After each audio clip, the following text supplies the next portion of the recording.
জমিনের মাটি আমার হবে গোরস্থান। আল্লাহ তাবারাক তাআলা আল কোরআনুল মাজিদের মধ্যে বললেন, ইয়া আইয়ুহাল্লাযীনা আমানু আমিনু বিল্লাহ। আল্লাহ বলে, বান্দারে, আমার বান্দা, জগতের মধ্যে তোমরা যারা আছো, তোমরা পরিপূর্ণভাবে মুমিনত্ব অর্জন করো, ইসলামের মধ্যে দাখিল হয়ে যাও, আমি আল্লাহ তোমাদের প্রতি রহমত বর্ষিত করব। জোরে বলেন সুবহানাল্লাহ। আমরা এমন জগতের মধ্যে মানুষ আছি, শুধুমাত্র আমরা নামেই মুসলমান কিন্তু কাজে মুসলমান না। আমার নাম হলো আব্দুর রহমান কিন্তু নামাজ পড়ি না। আমার নাম হলো আব্দুর রহমান কিন্তু রোজা রাখি না। আমার নাম হলো আব্দুর রহমান কিন্তু দান করি না। আমার নাম হলো আব্দুর রহমান কিন্তু জালসায় যাই না। আমার নাম হচ্ছে আব্দুর রহমান কিন্তু দাড়ি রাখি না। আমার নাম হচ্ছে আব্দুর রহমান কিন্তু মাথায় টুপি নাই, শরিয়াতি কোনো চিহ্ন নাই। তুমি নামটা রেখেছো মুসলমানের, এই নাম নিয়ে কাম হবে না, কর্ম তোমায় কাজে লাগবে। জোরে বলেন সুবহানাল্লাহ। নামে কি জান্নাতে যাবে? যাবে না। অনেক হিন্দুর নাম ওয়াসিম আছে, মুসলমানের নাম ওয়াসিম আছে, তাই বলে কি ওই হিন্দু জান্নাতে যাবে? যাবে জি? যাবে না। নাম মুসলমানে নিলেই মুসলমান হওয়া যায় না। আজকে ফিলিস্তিনের মানুষকে দেখে এসে গো, তারা বাচ্চাদের তৈরি করে ইসলামের জন্য, জিহাদ করার জন্য, আর আজকে আমরা বাচ্চা তৈরি করি মোবাইলে ফ্রি ফায়ার আপনার খেলার জন্য আর টেঙ্গে টেঙ্গে করার জন্য। কথা বুঝলেন? এখন বাচ্চারা বুঝলে শুধু টেঙ্গে টেঙ্গে করে বেড়াইছে। তা আমি বললাম যে আরে টেঙ্গে টেঙ্গে মানে কি? এর তো কোনো অর্থও নাই, মানেও নাই, তো টেঙ্গে টেঙ্গে মানে কি? তো বুঝছে আর বুঝলেন না। মোবাইলে ছেলে পেলে দেখছে আর টেঙ্গে টেঙ্গে করছে। তো মোবাইলে এখন গুগলে যা টিপবেন তাই পাবেন। আমার ওয়াজ যদি মোবাইলে টিপেন পিয়ারুল বলে, তো বহু ওয়াজ চলে আসবে 5000। যদি এখন ডাক্তার ওয়াইসুদ্দিনকে ডাকেন, তো ডাক্তারও চলে আসবে। মানে অনলাইন এমন একটা মাধ্যম হয়ে গেছে, যেটা চাইবেন সেটাই পাইবেন। তবে একটা জিনিস পাবেন না, কোনটা বলেন তো? কবরের খবর পাবেন। আরবে কে কাজ করছে, মোবাইলে ভিডিও কলে দেখতে পাচ্ছেন, কি খাচ্ছে, কি পোশাক পরে আছে। কুয়েতে আছে, ভিডিও কলে দেখতে পাচ্ছে। আপনার বাড়ির পাশে কবর আছে, খবরটা নেন, পাবেন? পাবেন না। সব খবর বিজ্ঞান দিতে পারছে, কিন্তু কবরের খবর দেওয়া সম্ভব হচ্ছে না। তা আমি মোবাইলে সার্চ করে দেখলাম, তো দেখছি যে আফ্রিকার একটা বাচ্চা, চোখগুলা বুঝলেন আমড়ার মতো, আপনার মাথাটা হয়েছে খৈলানের মতো, ঠোঁটগুলা হয়েছে আপনার ওই কি বলে কেচোর কুচার আপনার মুখের মতো। যত আল্লাহ মানুষকে সেরা করে তৈরি করেছে বলা যায় না, কিন্তু ভিডিওর মাধ্যমে এমন ভাবে ভিডিওটা করেছে, দেখেই কেমন লাগছে। ওই ছেলেটা আপনার টেঙ্গে টেঙ্গে করছে, কিন্তু আসলে যখন তার ডিটেইলসটা দেখলাম, তো দেখছি আসলে ও একজন হাফেজ। আসলে ও একজন হাফেজ, সূরা ফাতিহা পড়ছে, সূরা ইখলাস পড়ছে, সূরা নাস পড়ছে। বাপজি ভাইরা, তো আমরা বাচ্চাদের শিক্ষা দিই টেঙ্গে টেঙ্গে, আর ওরা শিক্ষা দেয় ইসলামের জন্য জিহাদ করা। জোরে বলেন সুবহানাল্লাহ। আমাদের ছেলেকে আজকে যদি কবরস্থানের উন্নতি গল্পে জালসায় পাঠায়, কালকে আমার জন্য দোয়া করবে। আর আজকে যদি জালসায় না পাঠিয়ে মেলায় পাঠায়, তো আমাদের জন্য দোয়া করবে না। শিক্ষা যদি না দিই, শিক্ষা কোথা থেকে পাবে? শিক্ষা আমরা যদি না দিই, শিক্ষা কোথা থেকে পাবে? আজকে এই কবরে প্রত্যেকটা বাড়ির কেউ না কেউ কবরে শায়িত আছে না নাই? আপনাকে বললাম যে এই কাজ করেন, এই বালিগ্রামে কোন একটা বাড়িতে যান, যাওয়ার পরে বলেন যে তোমার বাড়িতে মৃত্যুবরণ করেনি, তুমি জালসায় আসিও না, আর যার বাড়িতে মৃত্যুবরণ করেছে সে জালসায় আসো। এমন কোন বাড়ি আছে যে কেউ মারা যায়নি? এরকম আছে খালি কেউ? নাহলে তার দাদু গেছে, তার দাদি গেছে, তার নানা, তার নানি, বা তার ভাই, তার চাচতো ভাই, তার পদ্দাদু, কেউ না কেউ চলে গেছে। কেউ খালি নাই, প্রত্যেকের বাড়িতে কেউ না কেউ মরেছে। অতএব তারা যদি মনে করতো আমাদেরও মরতে হবে, তাহলে এই প্যান্ডেলটা খালি থাকতো না। আজকে কেউ মারা গেলে আমরা সিরিয়াল মনে করি এবার কুদ্দুস মারা যাবে, কারণ ও প্যারালাইসিস হয়ে বিছানায় শুয়ে আছে, কিন্তু কুদ্দুস বেঁচেই আছে, আব্দুর রহমান মারা গেছে। হচ্ছে না? তো সিরিয়াল আমরা অন্যজনকে চিন্তা করি, কিন্তু নিজের সিরিয়ালটা কোনোদিন আমরা ভাবি না। বাবাজি ভাইরা, সিরিয়াল মওতের নাই। আমাদের জগতে আসার জন্য সিরিয়াল আছে, কিন্তু মওতের কোনো সিরিয়াল নাই। বাবারা, ছেলেদের শিক্ষা না দিলে ওই শিক্ষা আপনার কাছে থেকে পাবে না, আর ওই শিক্ষা যদি না পায় আপনার জন্য দোয়া করবে না।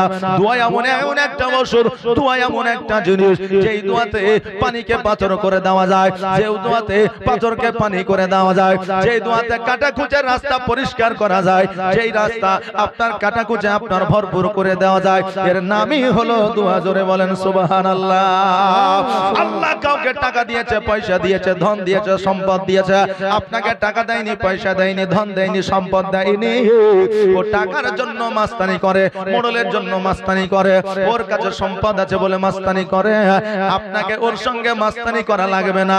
আল্লাহ এমন একটা আপনাকে ক্ষমতা দিয়েছে, ওই ক্ষমতাটা যদি আপনি ব্যবহার করেন, ওর মতো কত বড় বড় মাস্তান আছে যারা গুলিয়ে যাবে, তলিয়ে যাবে, জগতে থাকবে না। সেই সম্পদটা হলো দোয়া। জোরে বলেন সুবহানাল্লাহ। আল্লাহ প্রত্যেককে একটা করে অস্ত্র দিয়েছে, যেটা হচ্ছে দোয়া। এই দোয়া যদি আপনি করেন, কেউ অন্যায় ভাবে আপনার প্রতি অত্যাচার করছে, আপনি পারছেন না, কারণ আপনার বংশ নাই, জমি নাই, টাকা নাই, পয়সা নাই। তাহাজ্জুদের নামাজ পড়ে দোয়া করেন, দেখবেন আপনার দোয়া যদি আল্লাহর দরবারে কবুল হয়ে যায়, ও বরবাদ হয়ে যাবে। কথা কি বুঝতে পারলেন না? বরবাদ হয়ে যাবে। এই জন্য আল্লাহ এমন একটা অস্ত্র আমাদের দিয়েছে, যে অস্ত্রটাই হলো দোয়া। জোরে বলেন সুবহানাল্লাহ। বাবাজি ভাইরা আমার, হযরত মুসা কালিমুল্লাহ রাস্তা দিয়ে চলে যাচ্ছেন, পাশে কবরস্থান দেখলেন, তিনি চিন্তা করলেন, আল্লাহ আমি ইসলামের প্রচার ও প্রসারের জন্য যাব, কিন্তু যখন কবরস্থান দেখেছি, ওই কবরস্থানের পাশে আমি একটু আরাম করে নিই। বেরাদার, যারা মুমিন হয়, মুত্তাকিন হয়, সালেহীন হয়, যারা পরেশগার হয়, তাদের আরামের জায়গা হলো কবরস্থান। জোরে বলেন সুবহানাল্লাহ। যেখানে আপনার খারাপ জিন নাই, যেখানে আপনার ভূত প্রেরত নাই, যেখানে শয়তান বসবাস করে না, যেই জায়গায় আপনার ক্ষতি হবে না। কিন্তু আমরা কবরস্থানের পাশে দিয়ে যেতে পারবো না। কিন্তু যারা আল্লাহ ওয়ালা, তারা কবরস্থানকে বেশি পছন্দ করে, কারণ জগতের মধ্যে 60 বছর, 70 বছর, 80 বছর থাকবে, কিন্তু কবরের মধ্যে সারা উমর ভর থাকবে। আজকে আপনার বাড়িতে বাথরুমে যান 5 মিনিট লাগে, এই জন্য গরমে থাকতে না পারার কারণে বাথরুমে একটা ফ্যান লাগিয়ে দিয়েছেন, আছে না নাই? বাথরুমে একটা ফ্যান লাগিয়ে দিয়েছেন, ঘরে এসে বসিয়ে দিয়েছেন 70 বছরের জন্য। যেই ঘরে আপনি অমরভর থাকবেন, যেই ঘরে জানালা নাই, যেই ঘরে দরওয়াজা নাই, যেই ঘরে এসি নাই, যেই ঘরে ফ্যান নাই, যেই ঘরে আলো নাই, ওই ঘরের জন্য তুমি কি ব্যবস্থা করলে? আমার আল্লাহ বলে, বান্দারে, জগতের মধ্যে যদি মুমিনত্ব অর্জন করো, আমি আল্লাহ কবরের মধ্যে তোমার জানালা বানিয়ে দেব, কবরের মধ্যে তোমাকে এসি দিয়ে দেব, কবরের মধ্যে তোমাকে আলো দিয়ে দেব, কবরের মধ্যে ফুলের বিছানা দিয়ে দেব। কিয়ামত পর্যন্ত তুমি আরামদায়ক ভাবে ওই কবরে ঘুমাবে। জোরে বলেন সুবহানাল্লাহ। আমরা তো জগৎ নিয়ে পড়ে থাকলাম, কবর নিয়ে কখন ভাবলাম? তাহলে কবরে কি জান্নাতের বিছানা আমাদের কবরে আসবে? আসবে জি? আসবে না। কে জাহান্নামী, কে জান্নাতি আপনি নিজেই বুঝতে পারবেন। পারবেন না? পারবেন না? আল্লাহ অন্তর দিয়েছে, মন দিয়েছে, কোনটা ভালো আর কোনটা মন্দ বুঝতে পারেন না? কোনটা টক, কোনটা মিষ্টি, এটা বুঝতে পারেন না? পারেন। আপনি রাত্রিবেলায় শুয়ে নিজের অন্তরকে জিজ্ঞাসা করেন যে জীবনে যতদিন চলাফেরা করলাম, কয়টা ভালো কাজ করেছি আর কয়টা মন্দ কাজ করেছি। আল্লাহর দরবারে বিচার তো কিয়ামতে হবে, তার আগেই আপনার মনই বিচার করে দিবে। জোরে বলেন সুবহানাল্লাহ। আপনার এই অন্তর, আপনার এই মনই বিচার করে দিবে। বেরাদার, জগতের মধ্যে কিছু কাজ আছে, যে কাজে যদি আপনার অলসতা থাকে, জেনে নিতে হবে আপনি হলেন জাহান্নামী। কিছু আলামত আছে, যে আলামত থাকলে জেনে নিবেন আপনি জান্নাতি। আমার আল্লাহ রাসূল সাল্লাল্লাহু তাআলা আলাইহি ওয়াসাল্লাম বলেছে, উম্মাতিরা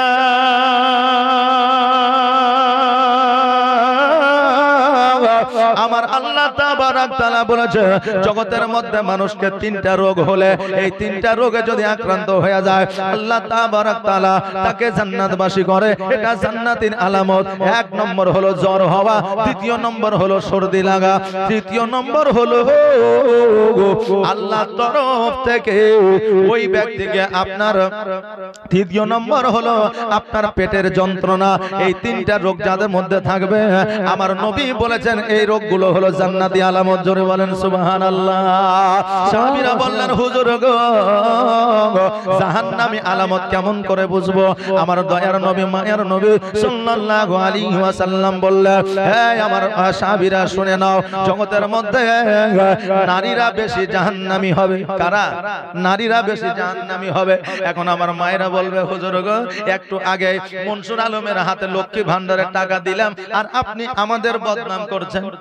বলবে না? বলবে না যে এখনই টাকা দিলাম মনসুর হাফেজের হাতে, কারণ মনসুর হাফেজের যেই জায়গার মানুষ আমিও ওই জায়গারই মানুষ, একই গায়ে একই গ্রামে মানুষ, বুঝলেন না? তো এখনই দিলাম টাকা আর আপনি এখনই বদনাম করছেন। এ আমার মা বোনেরা, এটা আমার কথা নয়, আমার কথা নয়, এটা কোনো মুহাদ্দিসের কথা নয়, এটা কোনো রাবির কথা নয়, এটা হলো আমার দয়ার নবী মায়ার নবী সাল্লাল্লাহু তাআলা আলাইহি ওয়াসাল্লামের কথা। আমার নবী বলেছেন জাহান্নামী বেশি বেশি নারীরা হবে। সাহাবীরা বললেন কি কি কারণে, আলামতটা কি? আমার নবী বললেন তিনটা কারণে নারীরা জাহান্নামী বেশি হবে। এক নম্বর কারণ হলো স্বামীর কথার অবাধ্য যারা হবে, দুই নম্বর কারণ হলো স্বামীকে যারা গালিগালাজ করবে, তিন নম্বর কথা হলো যে নারীরা বেপরদায় রাস্তাঘাটে চলবে, জোরে বলেন সুবহানাল্লাহ। এখন আমার মা বোনেরা স্বামীদের কিছু মনে করে না, কারণ লক্ষ্মী ভান্ডারের টাকা পেয়ে অনেক মা মনে করে যে স্বামী দেখুক আর না দেখুক 1000 টাকায় আমার এক মাস চাল ডাল হয়ে যাবে। জি, এক মাস চাল ডাল হয়ে যাবে। তবে আমার সব মা বোনেরা মায়েরা এখন চালাক হয়েছে বাবা, কারণ হইল টাকা যার বুদ্ধিও তার। বলে কি বলে না যে টাকা যার বুদ্ধিও তার? আমার মায়েরা সিরিয়াল নিয়ে এখন ব্যস্ত, বুড়ি হোক আর জোয়ান হোক যেমনই হোক না কেন তারা কিন্তু প্রত্যেকের হাতে একটা করে মোবাইল, আর মোবাইলে কিছু দেখুক আর না দেখুক এ শফিকের ভিডিও নিশ্চয়ই দেখবে। কিছু দেখুক না দেখুক শফিকের ভিডিও তারা দেখবে, না দেখলে এদের তরকারি তো স্বাদ হবে না, ভাতও ঠিকঠাক ভাবে আপনার সিদ্ধ হবে না। কথা বুঝলেন না? আমার মা বোনেরা এত চালাক। একজন মা আমার শফিকের ভিডিও দেখতে দেখতে ভাত রান্না করছে, ভাত কিন্তু পুড়ে গেছে।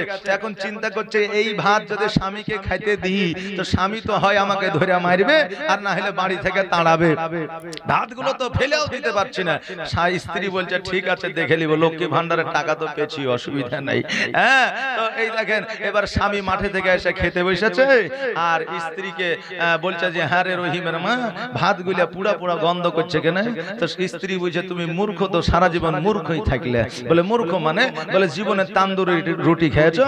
বলে ভগবান বলে কত খাইলাম, তো তান্দুরি রুটি পুরা থাকে না? বলে থাকে। তা আজকে এই তান্দুরি রাইস বানিয়েছি তুমি খায়ালা, মানে তান্দুরি ভাত। এখন স্বামী বলছে তাই তো বিবি কষ্ট করে রান্না করেছে, ফেলে কি আর দেওয়া যায়? স্বামী ওই তান্দুরি ভাত জীবনও খায়নি, সেদিন খাইয়ে নিলে। কথা বুঝলেন বাবা? যে ভাইরা আমার মায়েরা হলো এরকম চালাক। ওরে আমার মা বোনেরা একটা কথা বলে যায় কান দিয়ে শুনে নেন, আজকে জীবন আছে, যৌবন আছে, আজকে সুন্দর চেহারা আছে, আজকে তোমার চুলগুলো কালো আছে, কিন্তু যেই দিন তুমি কবরে যাবা সেই দিন তোমার চেহারা থাকবে না, সেই দিন তোমার চুল কালো থাকবে না, সেই দিন তোমার রূপের বড়াই চলবে না, সেই দিন এমন ভাবে কবরে যাবে সেই দিন তোমার ছেলে মেয়েরাও তোমার দিকে তাকায়া দেখবে না। অতএব এখন যৌবন কালে চেহারার বড়াই দেখে স্বামীকে অবহেলা করিও না, কারণ স্বামী হলে তোমার আপন। বিয়ে যখন হয়ে যায় সব চাইতে আপন হলো স্বামী। মাও আপন হতে পারে না, বাপও আপন হতে পারে না, বোনও আপন হতে পারে না, ভাইও আপন হতে পারে না। যদি প্রমাণ নিতে চান স্বামীকে ছেড়ে দিয়ে, স্বামীকে ডিভোর্স দিয়ে স্বামীর সাথে রাগারাগি করে 2 বছর বাপের বাড়িতে থেকে দেখাও। মা বলবে বেটি কবে যাবি? এমন একটা কুলোচ্ছেনা মেয়ে হয়েছে স্বামীর বাড়িতে টিকতে পারে না। বাপ বলবে এই মেয়েকে আর নিয়ে পারা যাচ্ছে না, ভাই বলবে তোকে ভাগ দিতে পারবো না, বোন বলবে তোকে আর কতদিন পুষবে? বলবে না? বলবে না? বলবে স্বামী তোমাকে খুশি রাখার জন্য, ভালো রাখার জন্য, ভালো পোশাক দেওয়ার জন্য, ভালো জায়গায় রাখার জন্য ওই স্বামী চেন্নাইয়ের বুকে ভাড়ার উপরে উঠিয়া 5 তলার নিচে থেকে যখন তাকায়া তাকে তার কলিজাটা কাঁপে, কিন্তু তোমাকে ভালো রাখার জন্য ঝুলিয়া ঝুলিয়া কাজকর্ম করতে আছে। আর ওই স্বামীকে যদি অবহেলা করো, কিয়ামতের দিন আল্লাহ তোমাকে ক্ষমা করবে না। ও মা বোনেরা, স্বামীর সঙ্গে সব সময় মিচকি হাসি দিয়ে কথা বলবে, কারণ মিচকি হাসি দেওয়া হলো আমার নবীর সুন্নাত। নবীর সুন্নাত আদায় হলে নেকিও পাবে। স্বামীর সম্মুখে হাসলে আল্লাহ মাকবুল হজের সবও দিবে। জোরে বলেন সুবহানাল্লাহ। কারণ স্বামী সমস্ত অবহেলা, সমস্ত অবহেলাকে দূর করে দিতে পারে, কিন্তু বিবির অবহেলা সহ্য করতে পারে না। কারণ যে জায়গায় সুখের কথা ছিল সেই জায়গায় দুঃখ পাওয়া যায়। ওই আপনার স্বামী সারা জীবন সুখ পাবে না। অতএব সুখ দেওয়ার দায়িত্ব হলো তোমার। একজন মা যখন স্বামীকে গালাগালি করে, একজন মা যখন স্বামীর বদনাম করে, একজন মা যখন স্বামীকে দেখতে পারে না, আমার আল্লাহ তাবারাক তাআলার হুরেরা ওই মহিলার প্রতি লানত বর্ষাতে থাকে। আর হুরেদের লানতের জন্য কিয়ামতের দিন ওই মহিলা জাহান্নামে যাবে। এই স্বামীকে ব্যথা দেওয়া বিবিরা জীবনে কোনোদিন জান্নাতি হবে না। ও বাবাজি ভাইরা, আমার মা বোনেরা, জগতের মধ্যে এমনও ভালো আছে স্বামীর কথা শুনে, স্বামীর কথা মতো চলে, স্বামীর জন্য কত কিছুই না করে, কিন্তু জগতে এমনও স্বামী আছে ওই বিবিকে গোলাম মনে করে। করে কি করে না? ওই বিবিকে গোলাম মনে করে, আমি খাওয়াই, আমি পড়াই, আমি দিই, আমি সবকিছু করি, আমার উপরে কথা চলবে না। কারণ বিবির পরামর্শ নেওয়া হলো আমার নবীর সুন্নাত। আমার নবীজি যখন যুদ্ধের ময়দানে যেতেন, আমার নবী বলেছেন আমি খাদিজার কাছ থেকে পরামর্শ নিতাম। আমার খাদিজা যেই দিন পরামর্শ দিত আমি যুদ্ধে সেই দিনে জয়লাভ করতাম। জোরে বলেন সুবহানাল্লাহ। এই জন্য বিবিরও পরামর্শ দরকার আছে। আমার মা বোনেরা, আপনার গোলাম নয়, আপনার পায়ের তলে থাকবে না, হাতের মুষ্টিতে থাকবে না, মাথার উপরে থাকবে না, এই জন্য থাকবে না। আমার আল্লাহ তাবারাক তাআলা বলেছে আমি আদমের পায়ের মাটি দিয়ে যদি তৈরি করতাম, নারীকে পুরুষরা পায়ের তলে রাখতো। আমি আল্লাহ আদমের হাতের মাটি দিয়ে যদি তৈরি করতাম, নারীদেরকে হাতের মুষ্টিতে রাখতো। আমি আল্লাহ আদম আলাইহিস সালামের মাথার মাটি দিয়ে যদি তৈরি করতাম, নারীরা আদমের মানুষের মাথার উপরে উঠে নাচতো। আমি আল্লাহ আমি পুরুষের পায়ের মাটি দিয়ে, হাতের মাটি দিয়ে, মাথার মাটি দিয়ে তৈরি করি নাই। আমি পুরুষের বাম দিকের আপনার বুকস্থলের মাটি নিয়ে আমি নারীকে বানিয়েছি। এই জন্য মায়ের স্থান, বোনেদের স্থান পায়ের তলে নয়, হাতের মুষ্টি নয়, মাথার উপরে নয়, বুকস্থলে হৃদয় মাঝে নারীদের জায়গা। জোরে বলেন সুবহানাল্লাহ। এই জন্য নারীদের অবহেলা করা যাবে না। আমার নারীর সম্মান আমার নবীজি বানিয়ে দিয়েছে। ও বাবাজি ভাইরা, আমি যেটা আপনাদের সম্মুখে বলতেছিলাম, কবরের কাছে আল্লাহর ওলিরা, আল্লাহর মুমিন বান্দারা, আল্লাহর পয়গম্বরেরা কবরের মধ্যে, কবরস্থানে বেশি আরাম করতে পছন্দ করতে। মুসা কালিমুল্লাহ কবরের পাশে আপনার শুয়ে গেছে, আর চোখ দুটো বন্ধ করে নিদ্রায় চলে গেছে। হঠাৎ করে স্বপ্নের মাধ্যমে দেখতেছে যেন একজন জাহান্নামের মধ্যে আছে, হাউমাউ করে কাঁদতেছে, অগ্নিকুণ্ডে যেন পড়তে আছে। এত জাহান্নামের ভয়াবহ আগুন কবরের মধ্যে যারা আছে তারাই জানে, অন্য কেউ জানে না। আমার নবীজি বলেছেন কবরের আযাব সম্পর্কে যদি মানুষের অভিজ্ঞতা থাকতো, স্ত্রী ভুলে যেত, সন্তান ভুলে যেত, জমি জায়গা ভুলে যেত, দুনিয়া ভুলে যেত, মসজিদে বসে বসে আল্লাহর শুধুমাত্র গোলামি করতো। জোরে বলেন সুবহানাল্লাহ। কিন্তু কিছু মানুষ আছে যারা বলে মরে যাব, গল্প শেষ হয়ে যাবে, যা হবে সেই দিন দেখা যাবে। কিন্তু তোমার জীবন তো স্টার্ট কবর থেকে। এখন তো ঘুরতে এসেছো নাকি বলে, এখন তো ঘুরতে এসেছো, তোমার জীবনের শুরুটা হলো কবর থেকে। আর সেটাই ওখানেই বলছে যে গেলে পরে দেখা যাবে। কবর বলছে একবার আয় তারপরে দেখাচ্ছি মজা। কথা বললেন না যে একবার আয় তারপরে দেখাচ্ছি মজা। কারণ জীবনে রোজা করলে না, নামাজ পড়লে না, কবর ডান দিকের মাটি বাম দিকের মাটি এমন চাপ দিবে আপনার হাড় হাড্ডি গুলোকে আটার মতো পিসাই করে দিবে। জোরে বলেন সুবহানাল্লাহ। একজন আপনার জাহান্নামের মধ্যে আছে, বড় অগ্নিকুণ্ডায়। এবার বাবাজি ভাইরা, হযরতে মুসা কালিমুল্লাহ জিজ্ঞাসা করলো, ও ভাই তুমি জাহান্নামের মধ্যে কেন? আল্লাহ তোমাকে এত শাস্তি দেয় কেন? ওই বান্দা বলল, ও হুজুর গো, জগতের মধ্যে আমি একটা অ্যাক্সিডেন্টে মারা গেছিলাম। আমি একাই নয়, আমরা দুইজন ছিলাম, দুইজন একই সঙ্গে মারা গেছি। গেছিলাম। বলে আরেকজন যে মারা গেছিল সে কোথায় আছে? বলে আমার পাশের কবরে আছে। কারণ দুইজনকে পাশাপাশি কবর দিয়েছে। মুসা কালিমুল্লাহ যখন আপনার পাশের কবরে লক্ষ্য করলেন, দেখছে ওই বান্দা জান্নাতে আছে। আমার মুসা কালিমুল্লাহ আল্লাহ তাবারক তাআলাকে ডাক দিয়া বলে, আল্লাহ গো, একজন দুইজন বান্দা একই সঙ্গে মারা গেছে, একজন জাহান্নামে একজন জান্নাতে, কারণটা বুঝলাম না। আমার আল্লাহ তাবারক তাআলা বললেন, এ মুসা কালিমুল্লাহ, আমি আল্লাহ আমার মহিমা বোঝা বড় দায়। এ মুসা শোনো, এই যে জান্নাতি বান্দা আছে এর মা হলো পরেশগার, এর মা তার জন্য দোয়া করে, এই জন্য আমি আল্লাহ তাকে জান্নাতে দিয়েছি। আর ওই বান্দার মা এখনো পর্যন্ত সন্তানকে স্মরণ করে না, দোয়াও করে না, এই জন্য ওই বান্দা এখনো জান্নাতি হতে পারে না। মা জগতের মধ্যে এমন একটা নিয়ামত, যেই মায়ের কাছে গেলে সব পেরেশানি দূর হয়ে যায়। জোরে বলেন সুবহানাল্লাহ। ডাক্তারের কাছে গেলেন, রোগ ভালো হলো না।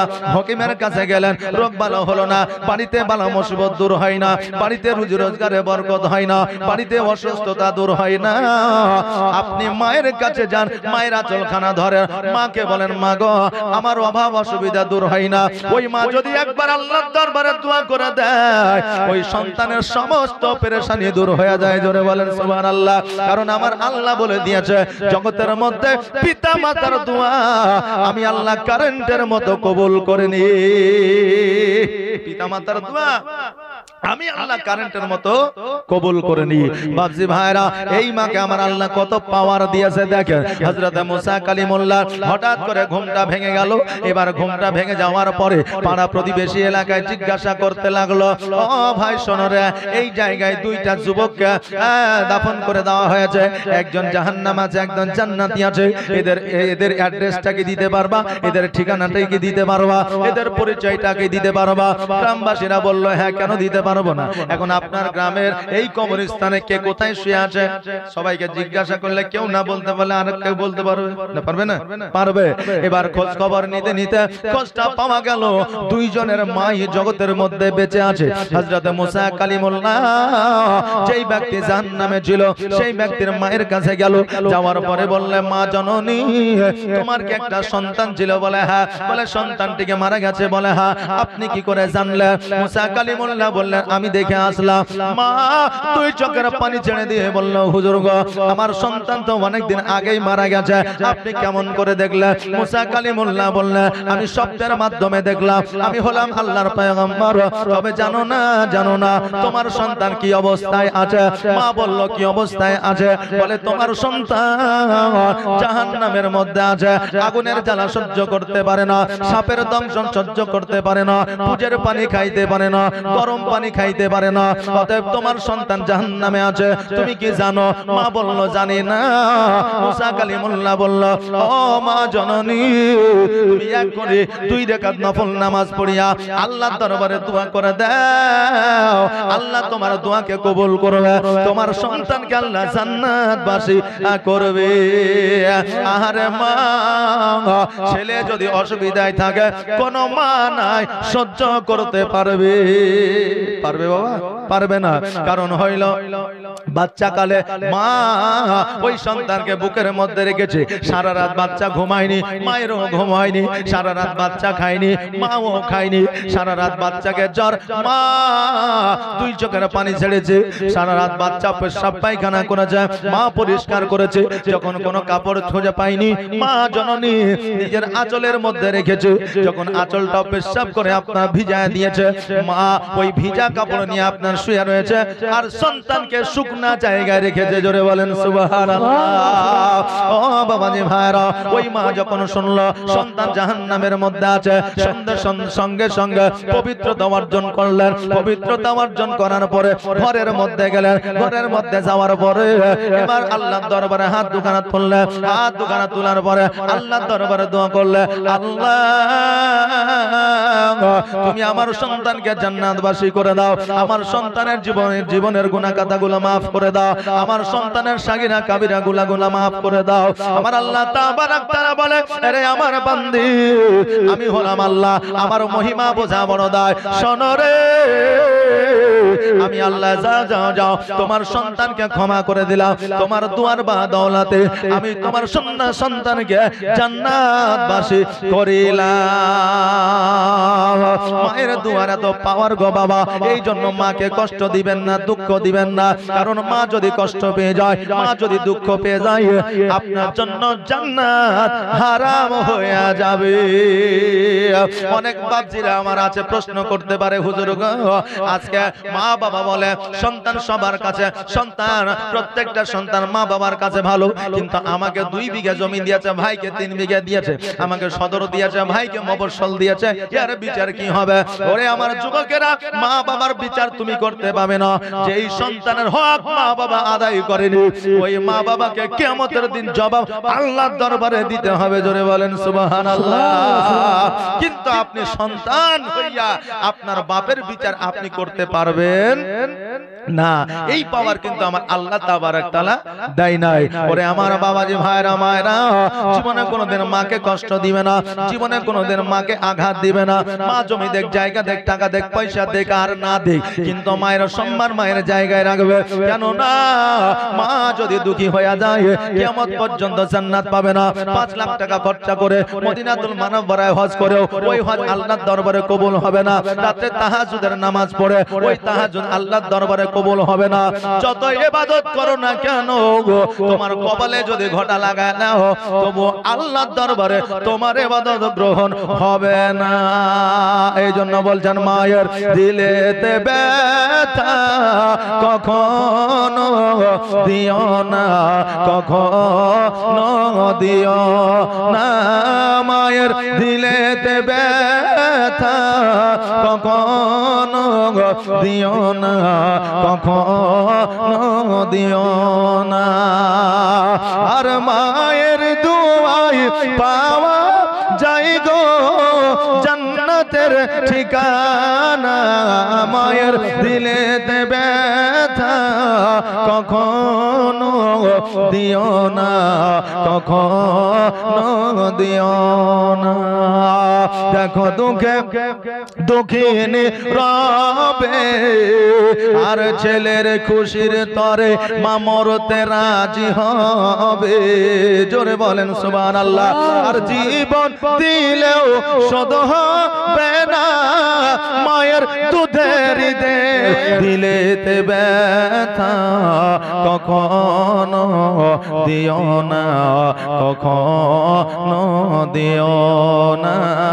মায়ের দিলেতে ব্যথা কখনো দিও না, কখনো দিও না। ও বাবাজি ভাইরা, ওই মা যখন আল্লাহর দরবারে দোয়া করলে, আল্লাহ কবুল করলে, ওই সন্তানকে জান্নাতবাসী করলে, মুসা কালিমুল্লাহ আল্লাহকে বলে, আল্লাহ গো আজকে মায়ের দোয়ায় সন্তানকে জান্নাতবাসী করেছো। আল্লাহ, জগতের মায়েরা সন্তানের জন্য যদি দোয়া করে তাদেরকে জান্নাতে দেওয়া হবে। আমার আল্লাহ বললেন, শোনো রে, সন্তান যদি মায়ের জন্য দোয়া করে আমি আল্লাহ ওই মাকে জান্নাতে দিয়ে দিই। মা যদি সন্তানের জন্য দোয়া করে আমি আল্লাহ ওই সন্তানকে জান্নাতে দিয়ে দিই। জোরে বলেন সুবহানাল্লাহ। এই মাকে কোনোদিন কষ্ট দিবেন না, কারণ মদিনাতুল মুনাওয়ারায় আমার নবীজির এক সাহাবী মায়ের সঙ্গে একটু অনবরত হয়েছিল বলে জগতের মধ্যে আপনার অসুস্থ অবস্থায় ছিল। নবী আমার ওমরকে বলল, আয় আমার ওই সাহাবীকে কালেমাটা পড়ায় দাও। সাহাবীকে কালেমা পড়াইতে গেল, সাহাবী যেন কালেমা পড়তে পারলো না। নবী আমার বললে, ওর মায়ের সঙ্গে হয়তো কোন রকমের অসন্তুষ্টি তো আছে, মাকে ডাকো। মাকে ডাকলে, ডাকার পরে বলে, মা তোমার সন্তানকে তুমি ক্ষমা করে দাও। মা বলল, ক্ষমা হবে না। এবার আমার নবীজি বললে, জগতের কাঠ নিয়ে আসো, ওই সন্তানকে কাঠের মধ্যে ফেলিয়া সন্তানকে পুড়াইয়া দেওয়া হবে। এবার কাঠ সাজায়া যখন আগুন ধরা দিয়েছে, ওই সাহাবীকে যখন উঠাইয়া দেওয়া হয়েছে, মা সন্তান সামনে আগুনে পুড়বে, কোনো মা সহ্য করতে পারবে না। মা বলল, ইয়া রাসূলুল্লাহ আমার সন্তানকে আমি ক্ষমা করে দিলাম, অগ্নিকুণ্ডে আর রাখিয়েন না। যেমনই আমার নবীজি ওই আপনার সাহাবীকে নামালে, অমনি যেন কালেমা তাইয়্যিব পড়লেন, লা ইলাহা ইল্লাল্লাহ। আওয়াজ দিয়ে বলেন, লা ইলাহা ইল্লাল্লাহ। বলো, লা তোমার মতো এত ভালো, তোমার মতো এত ভালো কেউ তো আমায় বাসে না, তাই তো নবী আমি তোমার দিওয়ানা। বলো লা ইলাহা, বলো লা ইলাহা। ও কি শুনেছি কিতাবের লেখা,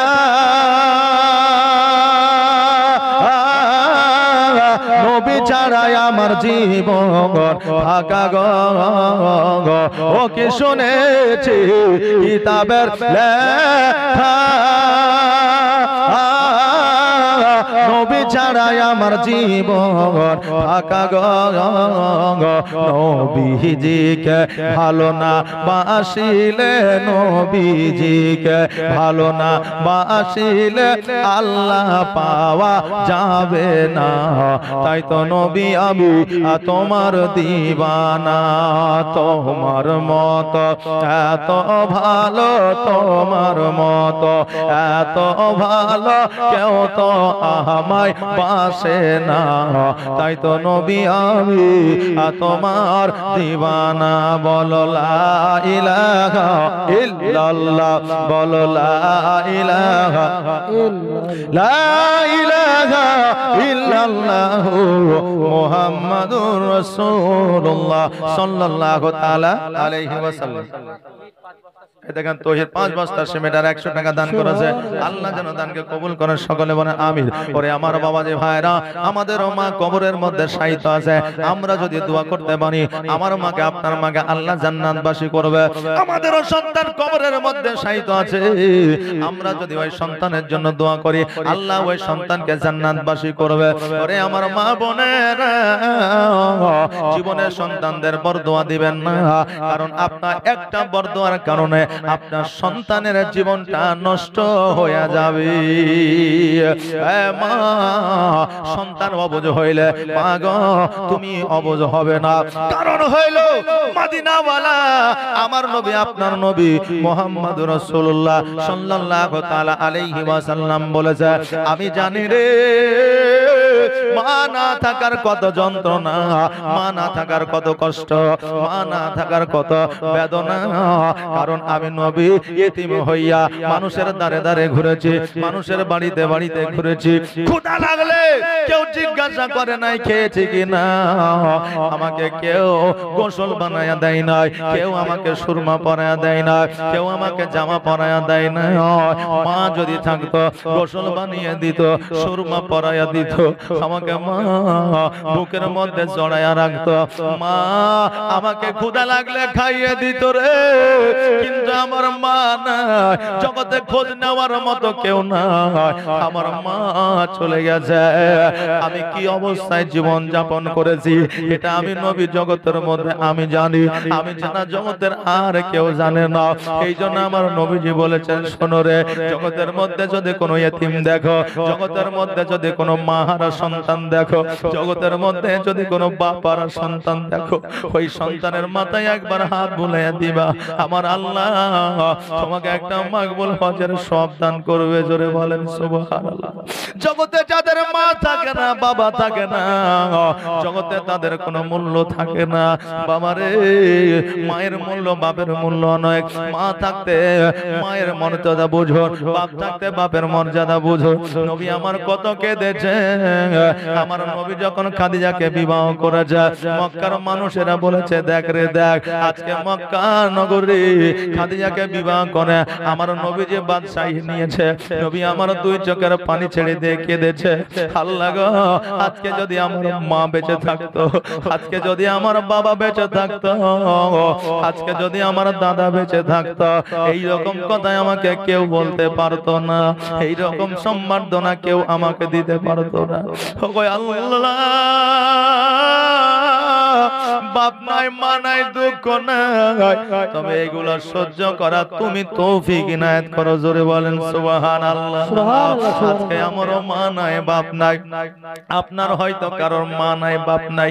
একবার লক্ষ্য করে মা ঈদের দিনে কত সুন্দর করে গোসল বানিয়ে দিয়েছে, আব্বা হাতের আঙুল কানা ধরে ঈদগার ময়দানে নিয়ে গেছে। বাবা নিজের চপ্পল না কিনিয়া ছেঁড়া চপ্পল পরিয়া সন্তানকে নতুন চপ্পল কিনে দিয়েছে রে, নতুন জামা কিনে দিয়েছে।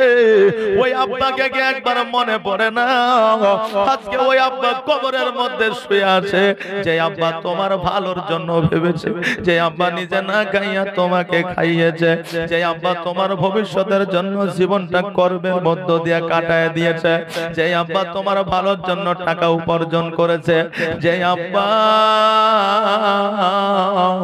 নিজের শখগুলোকে বিলীন করে দিয়া তোমার শখ পূরণ করিয়াছে। আজকে ওই আব্বা অন্ধকার কবরে শুয়ে আছে। যেই মা তোমাকে টাকা দিয়ে পয়সা দিয়ে সহযোগিতা করেছে, আজকে ওই মা কবরে শুয়ে আছে। ওই মায়ের কথা কি একবার মনে পড়ে না? ওই মায়ের কথা কি একবার স্মরণে হয় না?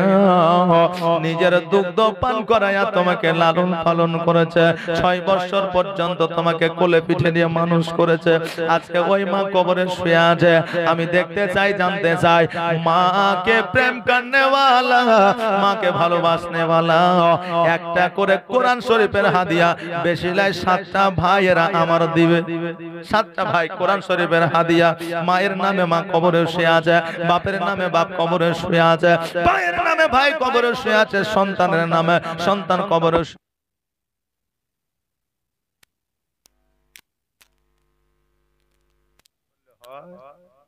সুবহানাল্লাহ। বাবা যে ভাইরা শেখ 500 টাকা দান করেছে, আল্লাহ যেন দানকে কবুল করে। সকলে বলেন আমিন সুম্মা আমিন। আজরাইল ফারিস্তা যেদিন হাজির হবে এসে, আর ছল চাতুরি যতই করো জানবে রবে শেষে, আর চলবে না সেই দিন তোমার কোনোই বাহানা গো, তুমি ভুলে যেও না, হবে মাটির বিছানা গো তোমার আসল ঠিকানা। কাঁদবে পিতা, কাঁদবে মাতা, কাঁদবে রে ভাই বোন, এসে পাশে বসে কাঁদবে আত্মীয় স্বজন, আর করবে তোমার খোদার কাছে মুমিন মুমিনা গো, তুমি ভুলে যেও না, হবে মাটির বিছানা গো তোমার আসল ঠিকানা। মানুষকে আল্লাহ এত চালাক করেছেন বুঝলেন, যে মরণের পরেও চালাকি করবে কবরে, মরণের পরেও চালাই করবে। এক মোড়ল জাল্লাদ ছিল, তার বেটারাকে বলেছে, বেটারে আমি মরে গেলে পুরনো কবরে পুরনো কাফন দিয়ে দাফন দিয়ে দিস। তো বেটারা বলছে, আব্বা ওয়া কেন করবে গো, তোমার তো টাকা আছে পয়সা আছে, পুরনো কাফন লিবে কেন? আমি যা বুঝি তোরা বুঝিস না, যেটা বলছিস সেটা করিস। মরে গেছে পুরনো কাফন দিয়ে পুরনো কবরে ঢালা মাটি দিয়ে দিয়েছে। এবার হযরতে মুনকার নাকির এসে হাজির, বলছে মান রব্বুকা মা দিনুকা মান নাবিয়ুকা, তোমার রবকে, তোমার ধর্ম কি, তোমার নবীকে?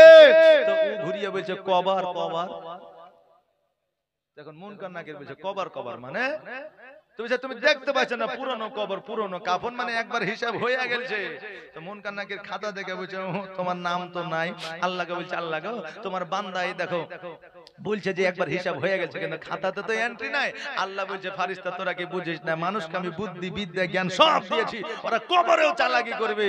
ও চালাকি করে ও জান্নাতে যাইতে চাইছে, অতএব ওকে টাইনা হেঁচড়ে ছেঁচড়ে জাহান্নামে ঢুকাইয়া দেয়। জোরে বলেন নাউজুবিল্লাহ।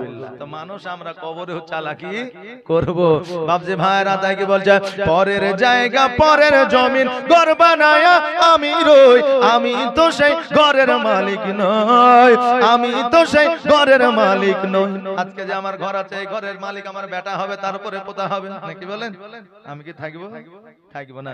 মরে গেলে নাম ট্রান্সফার, অটোমেটিক ট্রানজাকশন পরিবর্তন হয়ে যাবে, তাইলে হ্যাঁ। তো এই পরের জমি পরের জায়গার কতদিন থাকবেন? তাই কই বলছে, পরের জায়গা পরের জমি ঘর বানায়া আমি রই, আমি তো সেই ঘরের মালিক নই, আমি তো সেই ঘরের মালিক নই। বলবো মা একটা বালিশে বেশি লাগে 250 টাকা 300 টাকা লাগে, একটা বালিশের দাম দিয়ে তো একটা মা আমার একটা বালিশে আসেন একটু তাড়াতাড়ি করে। জমিদারের ইচ্ছা মতো হয় রে জমি চাষ, তাই তো ফসল ফলে না রে দুঃখ 12 মাস। আয় হায় দুঃখ 12 মাস। আমি খাজনা পাতি সবই দিলাম, তবু জমিহীন আমার হয় যে নিলাম। আমি পাই না জমিদারের দেখা, আমি পাই না জমিদারের দেখা। মনের দুঃখ কারে কই, আমি তো সেই ঘরের মালিক নই। নই রে, আমি তো সেই ঘরের মালিক নই। পরের জায়গা পরের জমি ঘর বানায়া আমি রই, আমি তো সেই ঘরের মালিক নই। ঘরের মালিক কেউ নাই বাবা। একটা বাবজি আমার হবে না ৭৭৮৬ টাকা। এতগুলো বাবজি আছেন, দেখেন লজ্জার কিছু নাই যে দিতে পারলাম না। মৌলভী সাহেবকে দেখে লজ্জার কিছু নাই, আমারও লজ্জার কিছু নাই, কারণ আমি তো নিজের জন্য করছি না। আপনারা তো নিজের জন্য আপনার দিবেন না নাকি? এটা আল্লাহর রাস্তায় দিবেন, টাকাটা ধরা থাকবে, কিয়ামতের দিন পাবেন। অতএব একটা ভাই আমার দেওয়ার মতো ক্ষমতা থাকলে দিয়ে যান। আচ্ছা যাই হোক, একজনে যদি দিতে না পারেন তো 7 জন মিলিয়ে 7,000 দেন। 7 জন মিলিয়ে। কমিটির ছেলেকে আর কিছু বলা যাবে না, নাহলে কমিটির ছেলেরা বলবে কবার কবার ওনাকে বলা যাবে না। ওনাকে একবার দিয়ে বলে দিয়েছি, আপনাদের মধ্যে থেকে যদি কেউ দিতে পারে 7টা ভাই আমার, এই দেখেন 1000 করে 7টা দিবেন, আমি জীবনী শুরু করব, ওয়াজ শুরু করব। আর মায়েদের বলবো মা গো, একটা মা আমার একটা বালিশের হাদিয়া দিবে, একটা মা একটা বালিশের হাদিয়া। সুবহানাল্লাহ, জাযাকাল্লাহ, বারাকাল্লাহ, মাশাআল্লাহ। আল্লাহ প্রত্যেককে দেওয়ার জন্য তৌফিক ইনায়াত করেন। সকলে বলেন আমিন সুম্মা আমিন। আর রাস্তার ধারে এতিম বাচ্চা কেন বসে কান্দে রে, আরশের পায়া হিলে রে।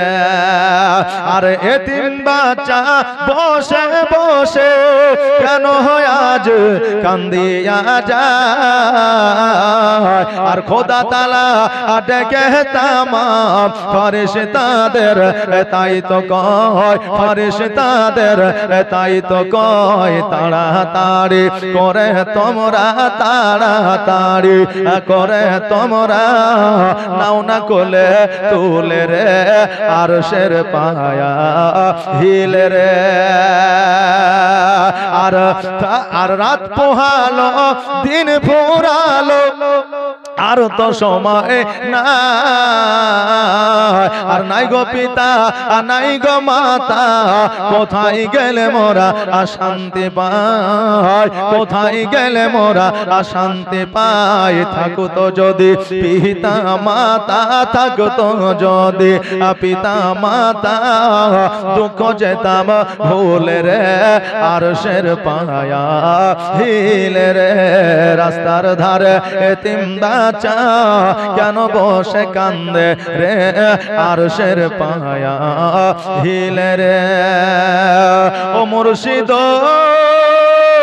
একে আমার ভাঙা নাও, তার উপরে তুফান বাও, ঝলকে ঝলকে উঠে পানি রে। আগের নাও আরি রে, কাঞ্জা বাঁশের বেড়া রে, বাজার লুটায়া নিল চোরে রে। আমার মন মজাইয়া রে, দিল মজাইয়া রে, মুর্শিদ নিজের দেশে যায়।